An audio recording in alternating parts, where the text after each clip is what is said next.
que é essa hiperlactação? A hiperlactação é, como o próprio nome já diz, é uma produção exagerada de leite materno, tá? É uma produção muito acima da demanda do bebê, tá, pessoal? Então, isso existe mesmo? Eu sei que muita mãe se pergunta, será se isso existe? Eu acho meu leite tão pouco, e tem gente aqui achando que tem gente produzindo mais do que deve, mais do que a demanda do bebê. Existe, tá, pessoal? Existe muito. É uma queixa muito frequente. Tem mãe que nem sabe, mas é aquela mãe que diz assim, não, meu filho ganha 1,2 kg todo mês, meu filho ganha mais de 1 kg todo mês, e eu vivo tendo engurgitamento, minha mama vive empedrando, já tive 3 mastites, entendeu? Então, tem muita mãe que nem sabe, porque por simples falta de diagnóstico, tá? Mas é uma queixa muito frequente, acontece demais. Vamos ver aqui, vou ensinar para vocês o que acontece, tá? Então, a Manu já falou que também tem muito leite, é assim mesmo, tá? É muito, muito frequente.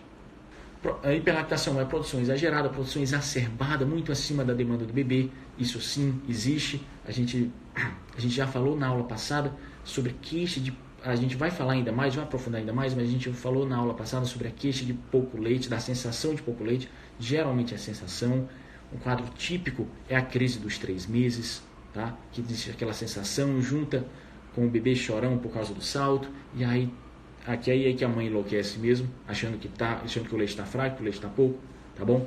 E aqueles casos a gente também já falou sobre como garantir uma produção adequada, uma produção suficiente. Vocês lembram quais são os estímulos para a produção de leite, para aumentar a produção de leite?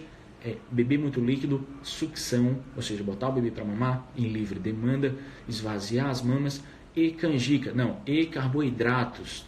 O que é essa hiperlactação? O que a mãe sente? Ela sente ela sempre tem aquela sensação de que a mama está muito cheia, a mama vai estourar, aquela plenitude das mamas, ela produz muito rapidamente, então não esvazia nunca. Quem tem hiperlactação não vai conseguir perceber quando suas mamas esvaziam, tá? E o que vai fazer? Eu vou contar aqui para vocês o que vocês devem fazer se esse for o seu caso, tá? Essa é aquela mama sempre cheia, sempre vazando. Às vezes muitas têm que usar um absorventezinho, alguma coisa aqui, para não sujar a roupa, tá, pessoal? Então, e também por causa dessa plenitude, dessa mama tão cheia, é comum haver engurgitamento, tá? É comum haver essa mama mais empedrada, que as pessoas chamam, e também é comum haver obstrução do ducto, porque às vezes o leite fica mais sólido e obstrui o ducto mamário, e aí se obstruir complica ainda mais. Isso frequentemente leva a mastite, tanto o engurgitamento como o bloqueio de ducto, a obstrução de ducto, frequentemente leva a mastite, que é a inflamação da mama. Isso pode ainda progredir, pode ainda piorar para um abscesso. E como sempre está muito cheia, é comum haver dor, tanto dor pela plenitude, por estar sempre cheia, por essa sensação de cheio, como também porque como está muito cheia, pode ficar mais difícil a pega do bebê. Aquela mama muito cheia, que não é aquela mama tão macia, o bebê não consegue pegar. Lembra que o bebê não deve pegar muito mais do que só o mamilo. Tem que pegar também a areola. Mas às vezes a mama está muito cheia e a areola fica dura, tá? Não fica uma areola macia. E aí o bebê vai acabar pegando só o mamilo, isso vai doer, porque sempre dói, e se continuar, vai ferir. Quase sempre é isso que dá fissura, é erro na pega. E o bebê, o que sente? E tem que tomar cuidado, porque esse é um ponto que dificulta muito, a vida dos pediatras e de algumas consultoras de amamentação um pouco mais desatentas, um pouco menos atentas. Então tem que tomar muito cuidado. Olha, o que o bebê sente? Ele é um bebê que golfa muito, ele é um bebê que acaba se engasgando muito, é um bebê que tem desconforto ao mamar, é aquele bebê que muitas vezes, na hora da mamada, se arqueia para trás como se estivesse realmente recusando a mama, tem dificuldade de fazer a pega, e isso acaba, se isso acontecer, se isso se repetir, isso vai acabar culminando em uma recusa da mama, vai causar excesso de gás no bebê, ou seja, muitos pediatras, muita consultora de amamentação acaba achando que isso é refluxo. E não é refluxo. Por quê? É exatamente por isso que eu falo para vocês que para avaliar a eficácia de uma mamada, tem que avaliar tudo. O bebê, a mama e a mamada propriamente dita. No refluxo, os sintomas são muito parecidos, que saem iguais a esse, mas a mama não necessariamente tão cheia assim. Não tem essa produção inteira. Às vezes é uma produção normal, mas o bebê que tem refluxo é o bebê que golfa muito, que se engasga muito e tem todos aqueles sintomas. E aí dói para mamar. Tá? Os sintomas são muito parecidos. Por isso que precisa vocês conhecerem também que é a hiperlactação, porque às vezes por descuido passa despercebido também para o pediatra. Além disso, é um bebê que está sempre cheio, é um bebê que costuma ter um ganho de peso muito acima do esperado. Vocês lembram qual é o ganho de peso? O ganho de peso tem aquela regra, para quem está vendo pela primeira vez, talvez não saiba, existe uma regrinha do 7,6,5,4, tá? No primeiro trimestre de vida, o bebê deve ganhar em média 700 gramas mês. Se ganhar mais do que isso, se ganhar de 700 para cima, está dentro da média. Se ganhar abaixo, se ganhar menos do que isso, está abaixo, mas nem sempre é algo ruim, nem sempre significa que está pouco leite, o leite está fraco. Tá? É por isso que tem que avaliar a eficácia. Então, por isso tem que avaliar muito mais coisas do que só o ganho de peso. Mas existe essa regra do 7,6,5,4. No primeiro trimestre, 700 gramas mês. No segundo trimestre, 600 gramas mês. No terceiro trimestre, 500 gramas mês. No quarto trimestre, 400 gramas mês. Então é fácil até mesmo para vocês acompanharem. E deixa eu ver o que mais. É aquele bebê que costuma ter um ganho de peso muito acima do esperado. Por quê? Porque ele está consumindo muito leite. Acaba sendo tanto leite que o bebê não consegue regular isso. E aí até a livre demanda fica prejudicada. Porque a livre demanda é o bebê que mama na hora que precisa, para na hora que está satisfeito. E o bebê que determina a ordem, determina as horas, tá? Um ponto importante também, a gente já diferenciou hiperlactação de refluxo em relação aos sintomas do bebê, porque confundem muito, e também tem que diferenciar a hiperlactação de outra coisa, chamada reflexo de ejeção exacerbado, o que não é, parece muito, mas não é a hiperlactação. O reflexo de ejeção exacerbado, como o próprio nome diz, é um reflexo de ejeção, é a ejeção do leite muito mais forte do que o normal. É aquele leite que se deixar vai longe, mas isso é quase sempre no comecinho da mamada, é naquela ejeção inicial, naquele reflexo de ejeção, e é muito mais forte do que o normal, tá pessoal?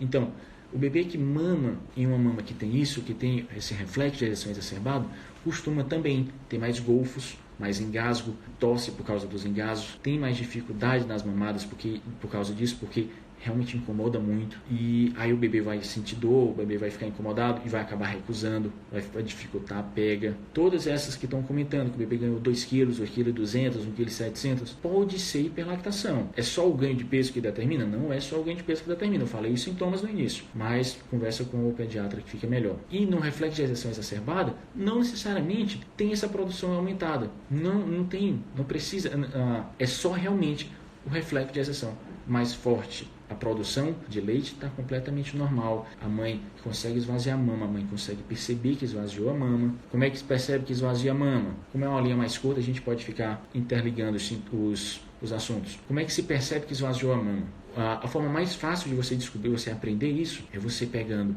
vendo como é que está a sua mama. Assim que o dia começa, geralmente vai estar mais cheia. Depois dos 3 meses, nunca mais ela vai estar tão cheia como foi no começo da gestação. Isso não é diminuição da produção, isso é diminuição do edema. Mas veja como é que a sua mama está no início do dia. Ou na madrugada, tá? Que a prolactina está lá em cima, a sua quantidade de prolactina, então a sua produção na madrugada é mais alta. Então, veja como é que está essa mama e depois compara depois de uma mamada efetiva do bebê. Vai ser uma mama muito mais flácida, que se você apertar a mama, se você fizer a expressão da mama, vai sair no máximo umas gotinhas, claramente uma gotinha mais grossa, que muita gente fala. É uma gotinha mais densa. Por quê? Porque aquele leite do final da mamada, é um leite mais rico em gordura do que o leite do início da mamada. O leite do início da mamada é um leite mais rico em água, anticorpos e outras vitaminas. Então é isso que você precisa ver. A sua mama, compara a sua mama na madrugada, no início do dia, como é que ela está. Não necessariamente ela vai estar cheia, mas ela vai estar mais cheia ou menos flácida do que depois de uma boa mamada. Eu não consigo ver. Ou então, e também, em relação ao bebê, ficam aquelas sucções mais superficiais, você percebe, observa as sucções do seu bebê. Então, pessoal, tudo que eu vou falar, quem me conhece, quem me acompanha já sabe, tudo é em relação à observação. Eu não tenho como dizer exatamente para vocês como é que é o caso de vocês. Eu tenho como dizer para vocês o que vocês precisam observar para saber. Em relação à sucção, observa como é que está o bebê. Observa como é que está a sucção. Assim que ele começa, ele estava ali emitindo sinais de fome, chorando, aí você botou para mamar. Observa como é essa sucção, observa como essas sucções são mais fortes e observa também as sucções depois. Daqui 10 minutos, 12 minutos, 15 minutos, você vai ver que são superfícies muito mais são sucções muito mais superficiais. Então, outra coisa também, além da força que ele faz para sugar, você também pode ver a relação entre sucção e deglutição. No início, o bebê vai dar uma sugada ou 2 sugadas para cada deglutição. Isso dá para você ver e dá para ouvir. Já depois, quando o bebê está mais fazendo sucção não nutritiva, quando o bebê está mais fazendo como toda hater adora, quando o bebê está chupetando a mama, então você vai ver que são muitas sucções para uma deglutição. Então fica mais fácil de saber. Isso ajuda você a ver quando o bebê está satisfeito, isso ajuda você a ver quando a mama está esvaziada, quando a mama está vazia. Ah não, eu não consigo ver, não consigo... Tá, já que você não consegue ver de jeito nenhum que sua mama está vazia, faz 2 mamadas em cada mama. É melhor, você vai entender o porquê. Alternar cada mamada faz efeito contrário, tá? Alternar cada mamada é uma das estratégias que a gente vai falar aqui que diminui a produção do leite. Voltando então à hiperlactação. Ah, tá ok, eu tenho hiperlactação, meu pediatra já disse, eu acho que eu tenho, o que a gente faz? Primeiro, vá no pediatra para confirmar. Aí chega lá e fala, doutor, eu acho que eu tenho, eu ouvi uma aula sobre hiperlactação, eu acho que eu tenho, minha mama está sempre muito cheia, vazando, o bebê ganha 2 quilos no mês, 1,5 kg no mês, será que eu não tenho? Ele vai dizer. Além de tudo, ele vai te ajudar a observar se tem alguma complicação relacionada, engurgitamento, obstrução de ducto, mastite, abscesso. Ele vai te ajudar com isso. Confirmando, tem 3 ações que você precisa fazer no manejo. Primeiro, aliviar os seus sintomas, porque dói também para você. Segundo, reduzir, e quando eu digo reduzir, não é acabar, é ajustar essa produção. E terceiro, dar conforto para o bebê. Você precisa fazer essas 3 ações, tá? E é isso que a gente vai dividir aqui agora.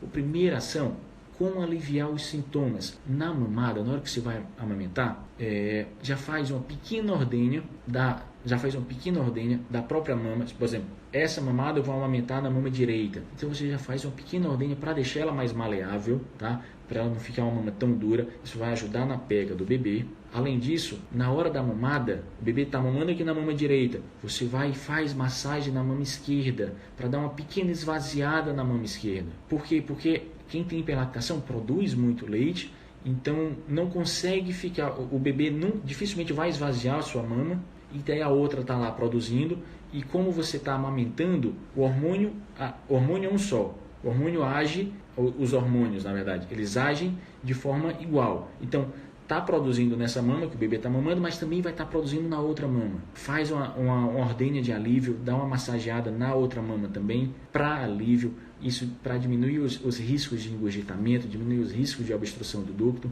Além de tudo, na própria mama que você está amamentando, durante a mamada, dá umas discretas massageadas ao redor da mama inteira, porque às vezes o bebê está nessa posição, ele suga muito bem os ductos de um lado, os ductos do outro, mas esse ducto, vamos supor que o bebê está mamando e está nessa posição. Às vezes esse ducto mais para cá fica com excesso de leite. Então dá uma massageada por toda a mama. Isso ajuda no escoamento, digamos assim. Isso ajuda na drenagem adequada. Isso diminui os riscos de obstrução de ducto. Essas são as formas que você que tem hiperlactação vai fazer para diminuir a produção, para diminuir a dor, diminuir o desconforto na hora de amamentar.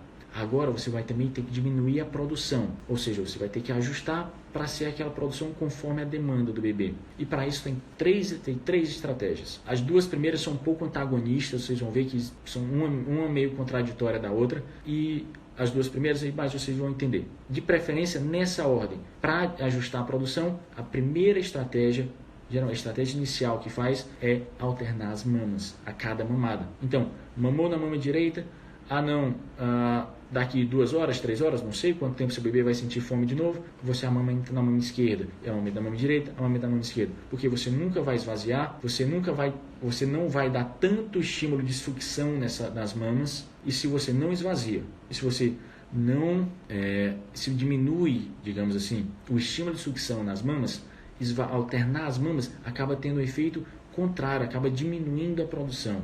Claro, não diminui tanto assim. Essa geralmente é a estratégia inicial. Eu fiz isso por alguns dias e não está servindo. Meu peito ainda está muito cheio, ainda está vazando, então vai para a segunda estratégia.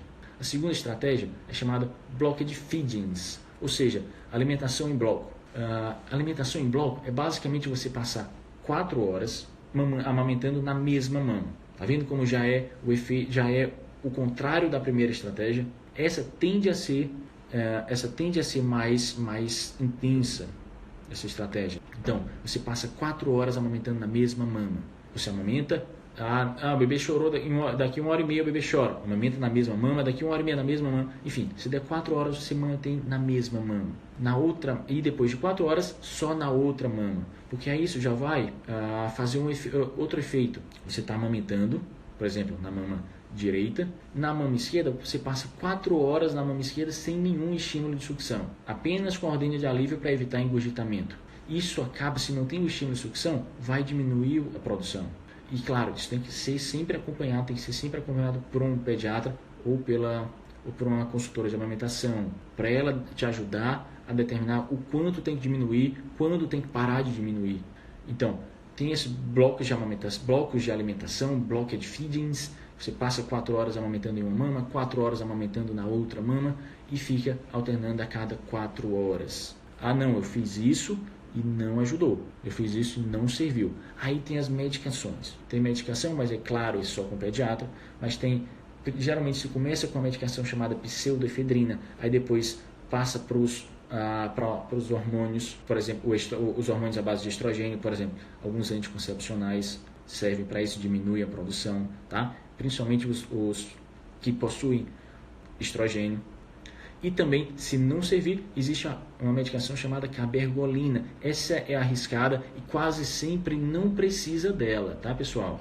Quase sempre, só com blocked feeding já é o suficiente. Só fazendo essa estratégia de ficar 4 horas numa mama e depois 4 horas na outra, já é o suficiente para reduzir a produção, para ajustar essa produção. Certo, pessoal? A cabergolina, o problema da cabergolina, e ela é a última da última opção, o problema da cabergolina é que ela, às vezes, na verdade, costuma levar ao desmame total, porque ela bloqueia total, tá, pessoal? E também tem quem defenda, tem alguns estudos que falam da homeopatia. Dito isso, você aliviou os sintomas da mamada, você ajustou a produção, diminuiu a produção, você também agora vai aliviar os sintomas do bebê. Lembra que isso pode causar os mesmos sintomas de refluxo, tá? Então, como é que você vai aliviar esses sintomas? Isso também serve para quem tem reflexo de ejeção exacerbado. Quais são os sintomas de novo? Aquele muito leite entrando de uma vez, para ser bem simples, muito leite entrando de uma vez e o bebê não consegue dar conta de deglutir tudo isso e aí vai ter que ajustar isso. Além das formas que você precisa ajustar com a mama, você também vai ter que ajustar na mamada. Primeiro, na posição da mamada. E como é que você faz isso?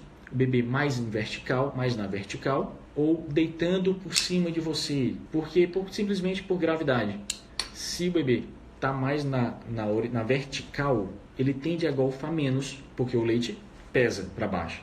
Então, simplesmente por gravidade, isso já ajuda, tanto no refluxo como na hiperlactação. Se o bebê está na vertical, ele tende a se engasgar menos, tá? Porque facilita a mamada. Se o bebê está deitado por cima de você, tanto você naquela posição chamada laid back position, que você está reclinada para trás, ou realmente está completamente deitada e o bebê por cima, a gravidade já atua diminuindo a quantidade de leite que sai da mama. Então também ajuda a dar um maior conforto para o bebê na mamada. Além disso, claro, fazer a ordenha, como eu já falei, fazer a ordenha da mama para deixar a mama mais maleável, para ajuda o bebê a fazer a pega adequada, a pega correta, e isso tudo tende a diminuir.